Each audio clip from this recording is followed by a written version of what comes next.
This video is going to be a short video, but an incredibly important video because what I'm about to talk about has drastically changed the way that I operate in my day-to-day, the way that I operate my business, and it is one of the number one drivers to growing my business from $5,000 to $10,000 a month to $50,000+ a month in the last 6 months. And what I'm talking about today is defining yourself with proof. Let me explain. So often in my circles, and probably in a lot of yours, people have attempted, oftentimes successfully, to define themselves by things that do not require proof. And usually, what they instead require is money. And that's it. And I know this may come as a shocker to a lot of you guys, but money doesn't mean anything. You can inherit money. Your family could be rich. You could have a high-paying job. Shoot, you could even make a lot of money in theory in unethical ways or in a one-off that have nothing to do with your overall success, your overall knowledge, your overall understanding of what you're doing, whether it's real estate, business, or anything in between. But oftentimes, we run into situations where people attempt to define themselves with money. It might be a title that they've bought for themselves, a status oftentimes that they've bought for themselves. Maybe they've bought their VIP for an event, or they've bought themselves into an exclusive mastermind or club or whatever it may be. But what's the common theme there? They bought their way into it. They didn't earn it. And so I have found oftentimes, especially recently, people being defined with a higher level of status because of something that has been bought, right? People say things like, oh, it's a high-level room, right? It's a room of high-level individuals. My first question, and a question that I would implore you to ask, is how is that being defined? How do you know that it's high level? How did the people get into that room? How did you get into that room? And if the answer, which it so commonly is that people just paid to be there, that is not a high-level room.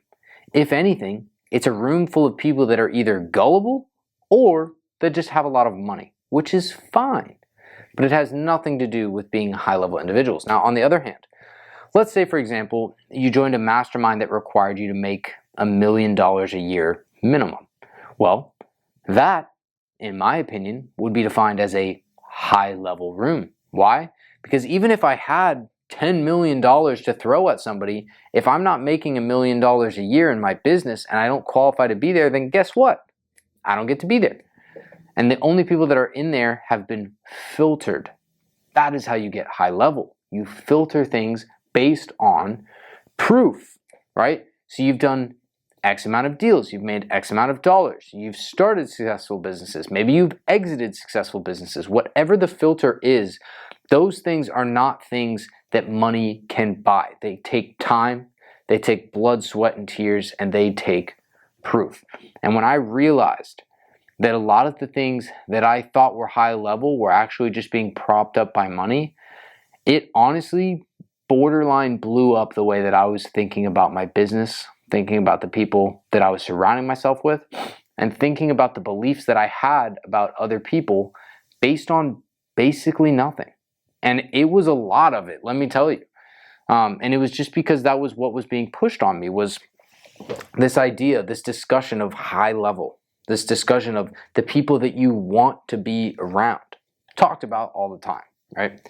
But when I finally realized that the people that were in rooms that did not have a filter formed around proof, I realized those weren't the rooms I wanted to be in. And I actually somewhat started actively avoiding those rooms because they weren't helping me. They were actually hurting me by being in them when I could take that time, energy, and money and go put it into building my own set of proof.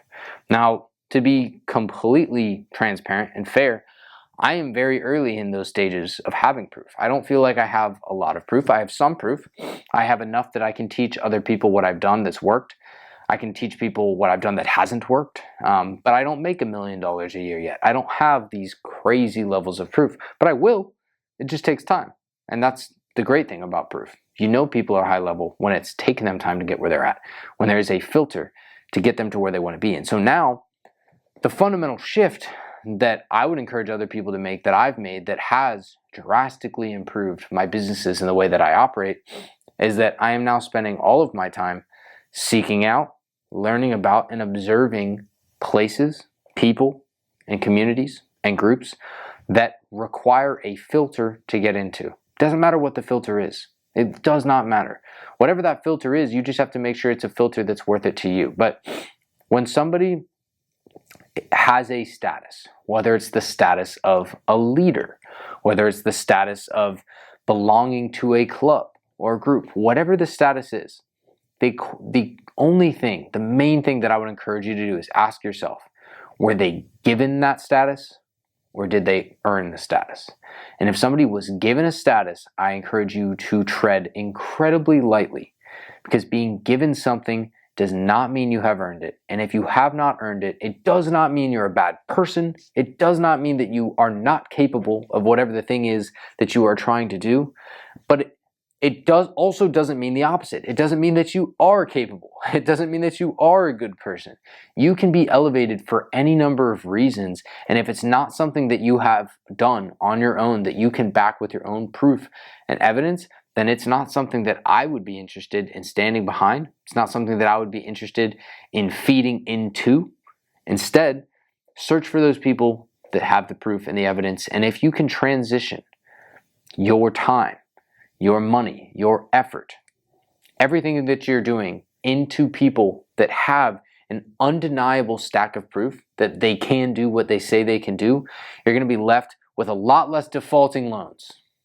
In my case, a lot less defaulting loans, a lot less trust and copying what you were told by people that you shouldn't have been listening to because you were misled about what a leader really was.